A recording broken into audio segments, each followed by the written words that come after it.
بسم الله الرحمن الرحيم اللهم صل على سيدنا محمد وعلى آل سيدنا محمد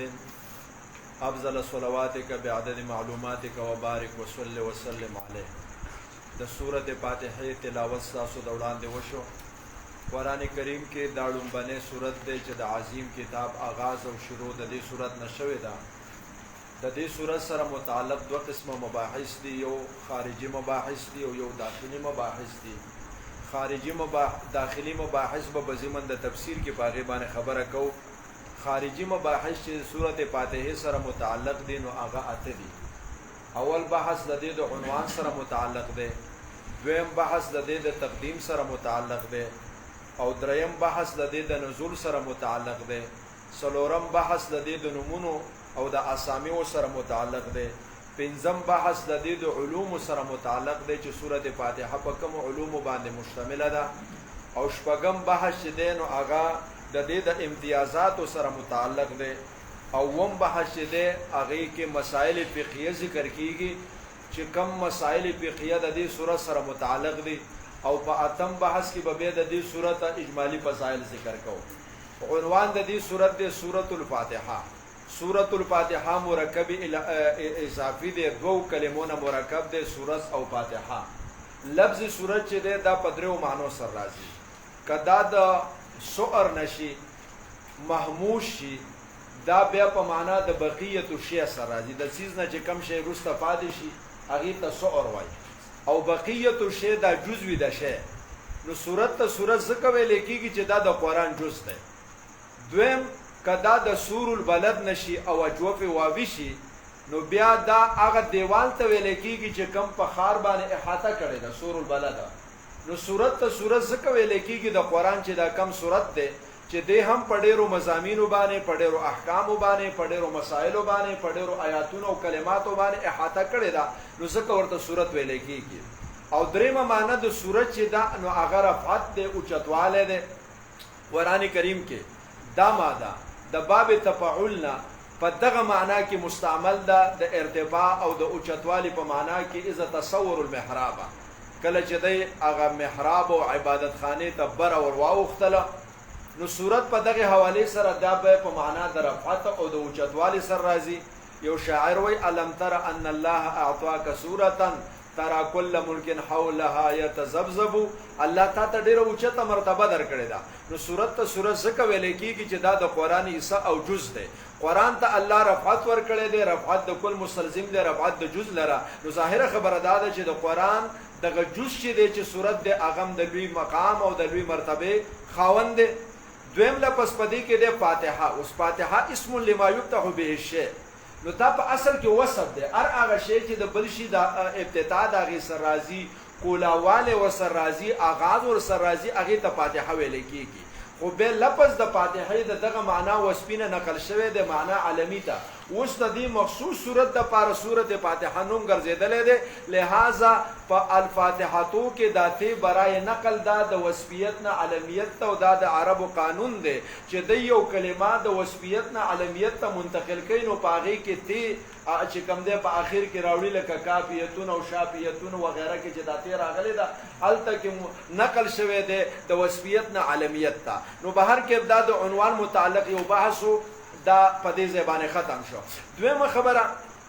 دا سورت د قرآن په 114 سورتونو کې مقدم شوی دی په ترتیب مصحفي کې. وجر تقدیم څه ده؟ خو د وجر تقدیم نه مخکې زه یو خبره تاسو په وړاندې باندې عرض کول غواړم چې د قرآن کریم د سورتونو او د آیاتونو چې دا کم ترتیب دی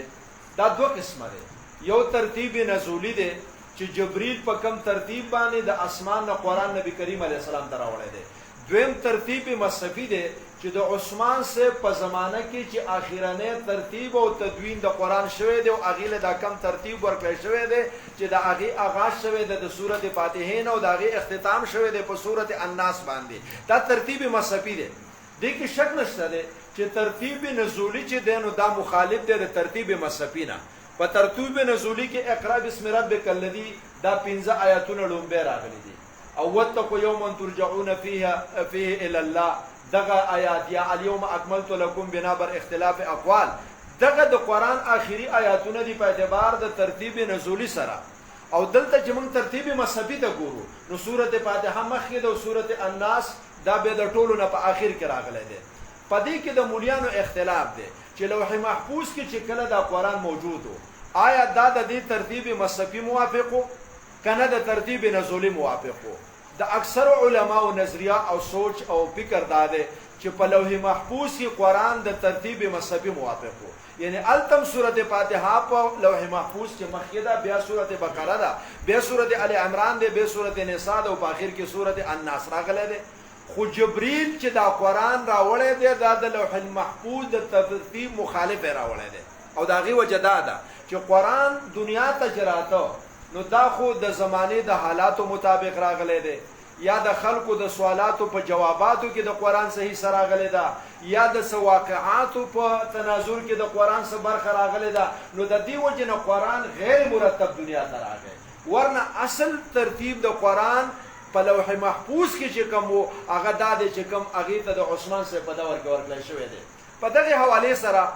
علما دا مسله چیړلې ده چې د قرآن د آیاتونو چې دا کم ترتیب دی یا د سورتونو چې کم ترتیب دی دا سماعي دی، یعنی د شارع د طرفه دا ترتیب ورکړی شوی دی او کنه اجتهادي دی. د عثمان صاحب په دور کې هغې په خپل اجتهاد چې کومه کمیټي جوړه کړې وه هغې ورکړی دی. نو په دې باندې علامه زرکشي رحمه الله تقریبا د علماو اجماع نقل کړی دا چې د قرآن د آیاتونو ترتیب سماعي دی او به د قرآن د سورتونو ترتیب چې دا سماعي دی. لکه په دې کې د عثمان صاحب اجتهاد له دخل نشته چې هغه ګنته په خپل رائے او اجتهاد باندې سورته فاتحه مخکې کړې ده او بقره وروسته کړې ده او ال عمران 3 نمبر کې او نساء 4 نمبر کې راوړې ده، بلکې دې کې نبی له صلوات و سلام ته اذن او د جبريل له طرفه او نبی له سلام له طرفه اذن او زید بن ثابت ته کوم چې اولنې کاتب د وحی دی. لہذا د شارع د طرفه دا ترتیب چې سورته فاتحه به مخکې کیږي، سورته بقره به دویمي، سورته ال عمران به 3 نمبري. نو دا ترتیب د شارع له طرفه دی، دا د اجتهاد په بنیاد باندې نه دی. بهر کې د شارع ترتیب چې دی شارع خو حکیم دی او د حکیم ترتیب دا د حکمت نه خالی نه وي. نو ظاهره خبره ده چې خلک د سورتونو په تقدیم کې د سورتونو د یو بل سره په ربط کې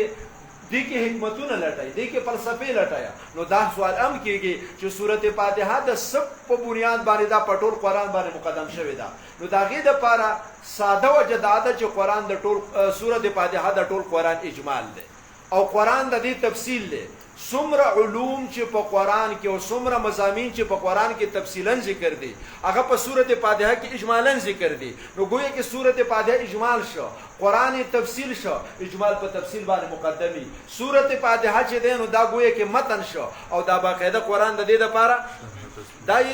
دای گویا کې شرح شوله او متن په شرح باندې مقدمي. نو دا وجر تقدیم د سورته فاتحه ده په باقي قرآن باندې. دریمه خبره چې هغه د دې صورت د نزول سره تعلق لري چې آیا دا صورت مکی دی او که مدنی دی. نو په دې باندې چې موږ خبره کوو چې دا صورت مکی دی او که مدنی دی او په دې کې د علماو اقوال ذکر کوو د دې نه مخکې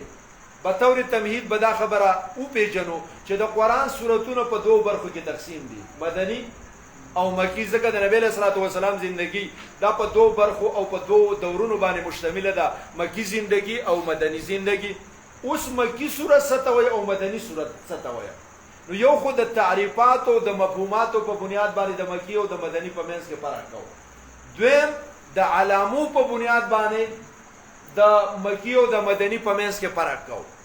د مکی او د مدني تعریفات علماء درې کړي دي. اول تعریف علماء دا کړی دی چې مکی صورت هغه ته ویل کېږي چې په مکه یا په مضافاتو د مکه کې نازل شوی او مدني صورت هغه ته ویل کېږي چې هغه په مدینه یا په مضافاتو د مدینه کې نازل شوی.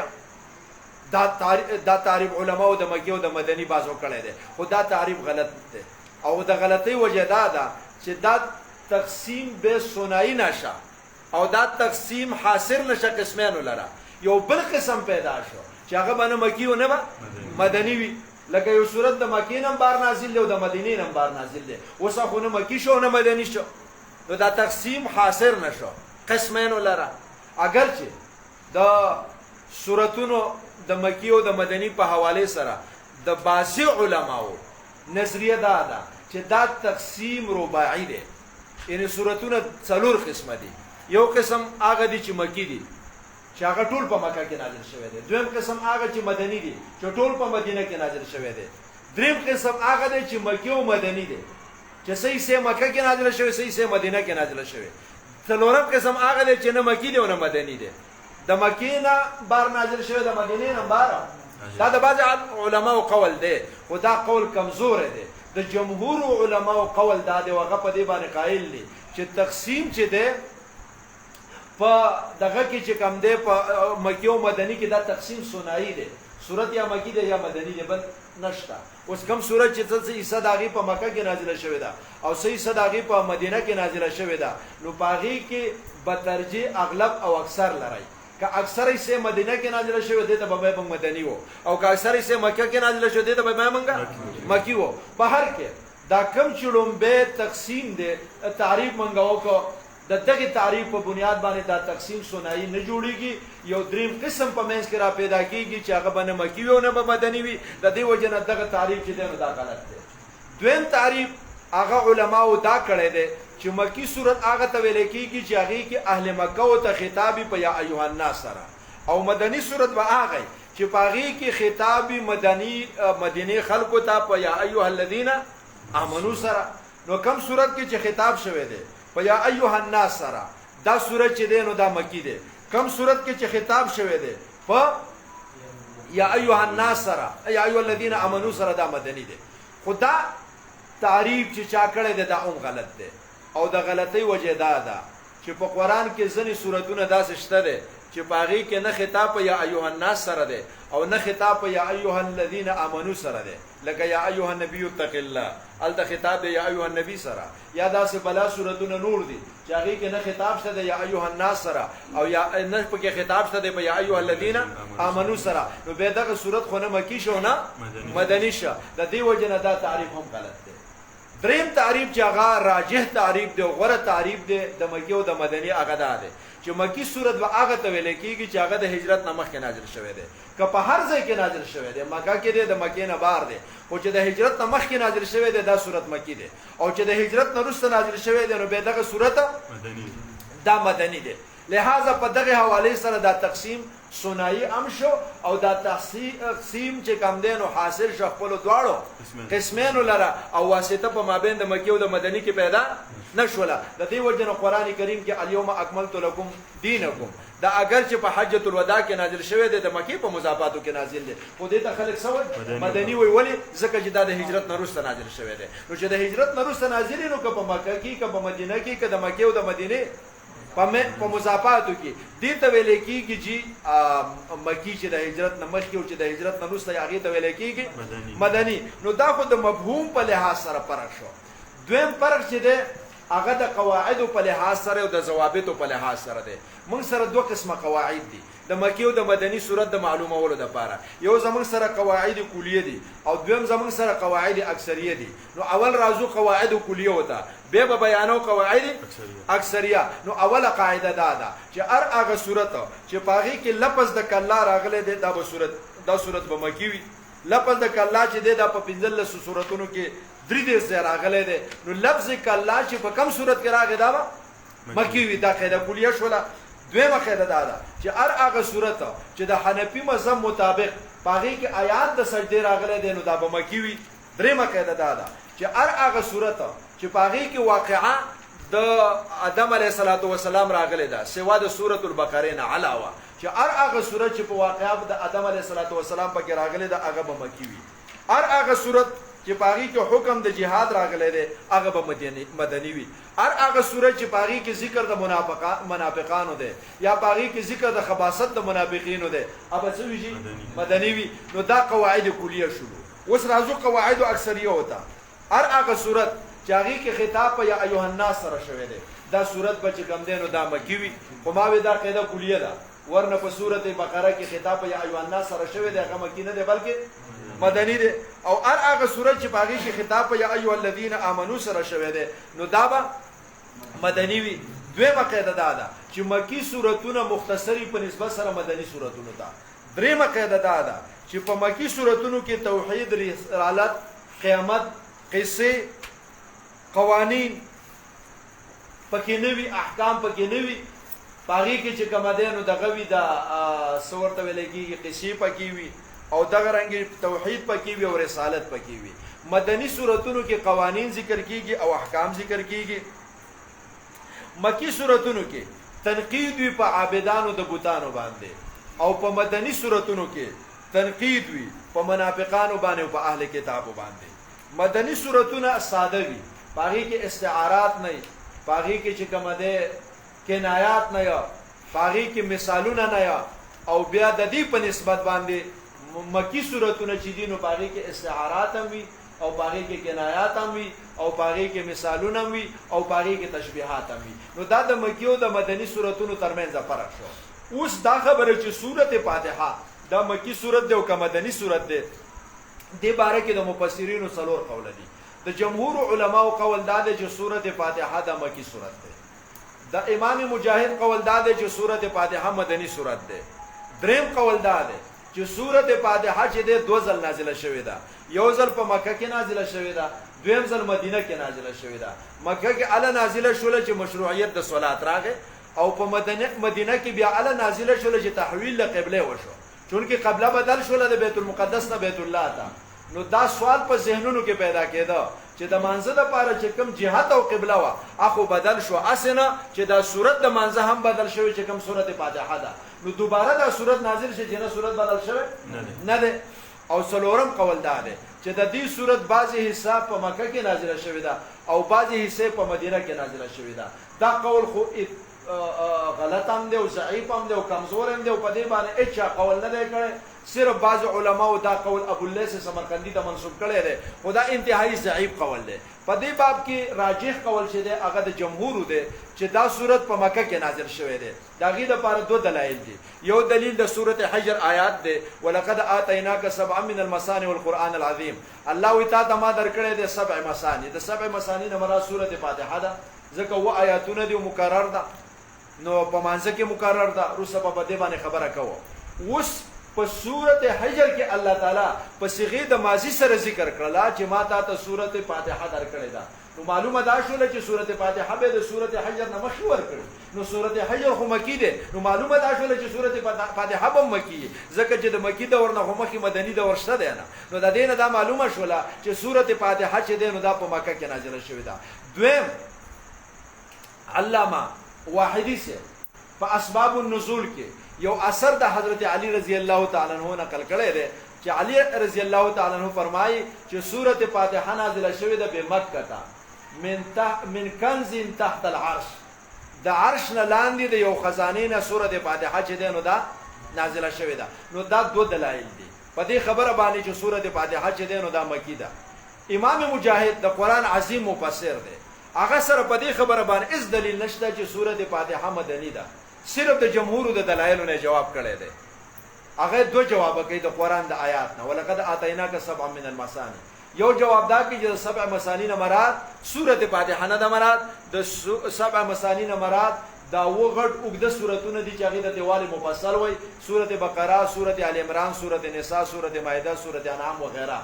دا ته نه مراد دي، سورته فاتحه ته نه مراد نه ده. لہذا دغه آیات نه د سورته فاتحه په مکیوالی باندې تاسو استدلال نشئ کولای. او دویم جواب هغه تسلیمی کوي چې چلو ما ومانله چې د دې 7 مثانی نه مراد سورته فاتحه ده، خو دلته آتینا ماضی په معنا د مضارع سره ده. او د قران دا قانون دی چې کم کار په آینده کې هغه قطعی الوقوع او دغه واقع کېدل یقیني وي، قران دې تعبیر په صيغه د ماضی سره کوي. نو الله وي زبتا ته در کومه سورته فاتحه، خو د سورته فاتحه ورکول یقیني وو. الله ته تعبیر وکړه په ماضی سره چې ولقد آتیناک، دا سیده لکه جماعتا ته درکړی دا. خو بهر کې د دې جوابونو څخه شته دی نه. د جمهور مسلک په دې حواله سره مضبوط هم دی او د جمهور مسلک چې دی نو هغه په دې حواله سره قوي او مضبوط هم دی. د دې وجه علماء وایي چې د هر عالم نه یو غلطي کیږي. د امام مجاهد نه دغه غلطي شوې ده چې سورته فاتحه ته مدني ویلې ده. په خبره باندې پوهیږئ. دویمه خبره جی هغه چې دا نو هغه د دې سورتو د نمونو سره متعلق ده. یو خبره تاسو مخ یاد ولرئ چې د سورتونو چې دا څومره نمونه دي اسامی دي، دا نمونه توقیفی سماعی دي، دا موقوف دي په سماع باندې او په شرع باندې. شریعت، قرآن، حدیث، اثر پدې کې چې د کم نوم اطلاق په کم صورت باندې شوی دی حق نوم اطلاق وکاو او چې د شریعت د طرفه د شارع د طرفه د کم نوم اطلاق په کم صورت باندې نه دی شوی نو موږ به د خپل اجتهاد په بنیاد باندې او د خپل فکر په بنیاد باندې د هغه نوم اطلاق په هغه صورت باندې نه کوو لکه اوس یو سړی ووایه چې په دې صورت کې خو رب العالمین ذکر شوی دی نو دې ته به موږ وو سورة الربوبیت یا دې ته به موږ وو سورة العالمین دا د خپل اجتهاد په بنیاد باندې موږ دا اطلاق کولی نشو اوس د دې صورت دپاره چې په احادیثو کې او په آثارو کې کم نومونه راغلي دي علامه الوسی رحمه الله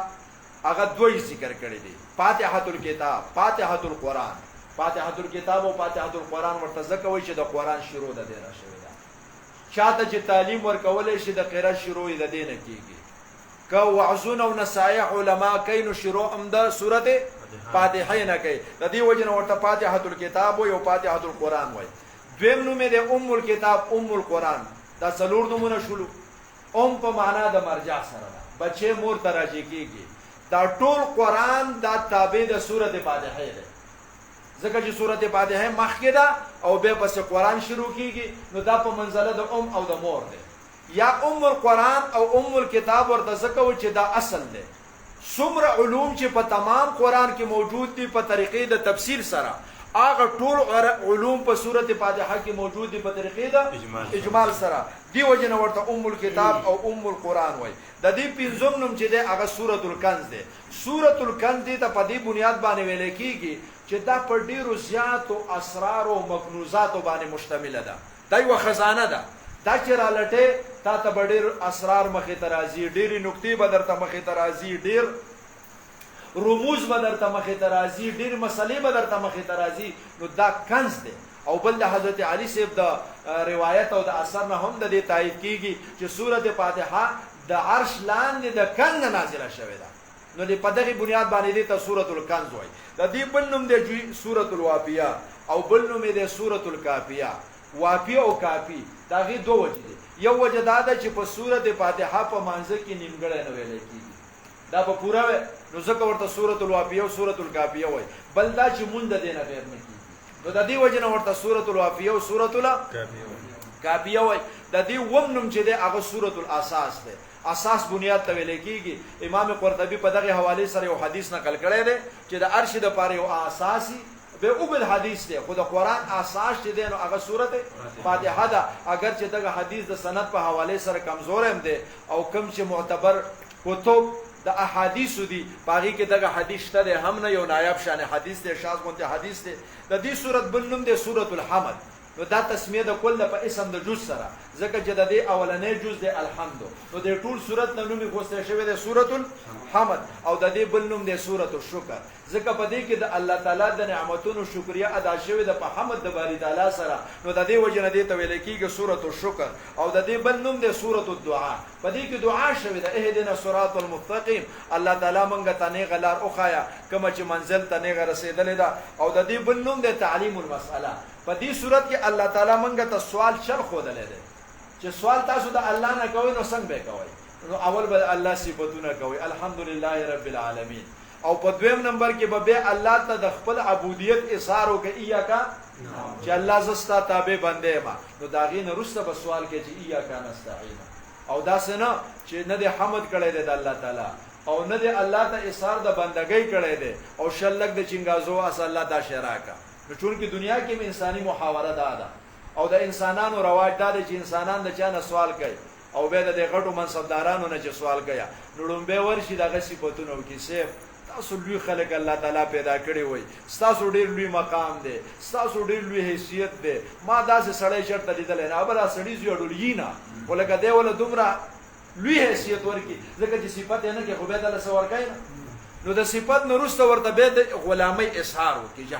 ورې زه تابعدار یم که څه خدمت یې د دې غره په سر مې اړه و نیمه شپه به دله ځمه دا خدمت بدل کومه دا غینه ورته وروسته به خپل درخواست مخې ته کیږي چې دا یو درخواست دی نو هغه به د خدای نه وشرمېږي چې ورته سړي خو زما دومره صفت هم وکړه او به راته دومره د غلامۍ او د بندګۍ اظهار هم وکړه نو وشي وله سړی څه نه ورکوي خو دا خو بیخي بېمروتي ده او د انسانیت خلاف کار دی او د اخلاقو خلاف کار دی نو هغه وله ورکړي نو د دې وجه نه موږ د دې صورت ته طریقه وښودله د سوال کولو د دې وجه نه دې صورت ته وایي تعلیم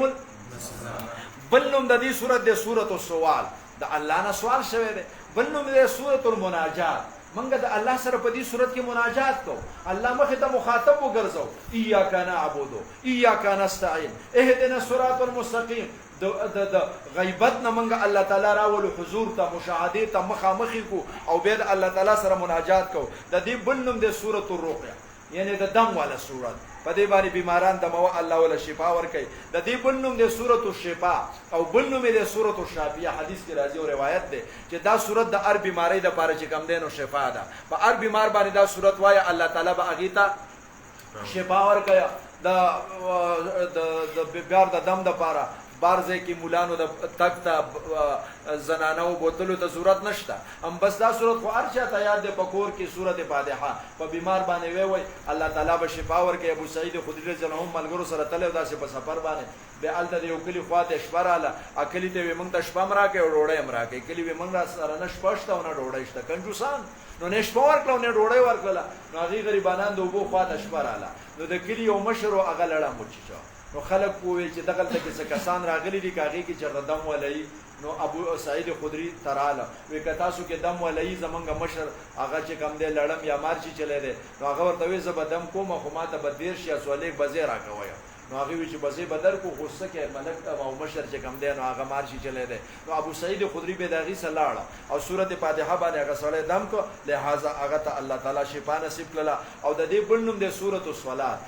ځکه دا سورۃ په مانځ کې ویل کېږي نو د دې وجه نوم دی سورۃ الصلات او بل نوم دی سورۃ النور او بل نوم دی شلم سبع مثانی سبع من و آیاتونه دي او مثانی من مکرر دي یا په نزول کې مکرر بنا په قول هغه چا باندې چې سورۃ فاتحه د وزل نازله شوی زر مدینه کې بل ځله مکه کې او یا مکرر په دې معنی باندې چې په مانځ کې دا چې دینو په هر رکعت کې مکرر دی او د دې بل نوم دی قران عظیم ولقد اتیناک سبعا من المثانی والقران نو بعضی دا عتب د مغایرت لپاره وایي چې سبع من الثانی سورۃ فاتحه شول او قران عظیم دا باقی کتاب شو او بعض خلک دا عتب د تفسیر د پاره وایي چې دغه سورۃ فاتحه چې دنو دا قران عظیم دی ځکه چې د قران عظیم په تمام علوم او مضامین باندې دا سورۃ مشتمل دی نو دا دویش نمونه د دې سورۃ د پاره علماو ذکر کړی دي نو دا یو درې څلور مباحث د دې سورۃ فاتحه په ابتدا کې ضروري دو درې مباحث پاتې شو ان شاء الله باغې باندې به سبا خبره کو او ملګری دی په دې باندې خبري چې زمونږ درس چې دی دا د ماخام د مانځنه به 15 یا 10 منټه وروسته شروع کیږي چون کې ټیم ټاکلې دانو شو چې دغه ټیمونه بدلیږي را بدلیږي د ماخام کله مخې کیږي کله وروسته کیږي خو د ماخام مانځنه 15 منټه یا 10 منټه وروسته درس زمونږ باقاعدګۍ سره جاری وي کپه په ټیم کې د تغییر او د تبديل څخه خبره و د ملګرو په مشاورت باندې دا غیبه به مونږ اعلان کو وما علينا الا البلاغ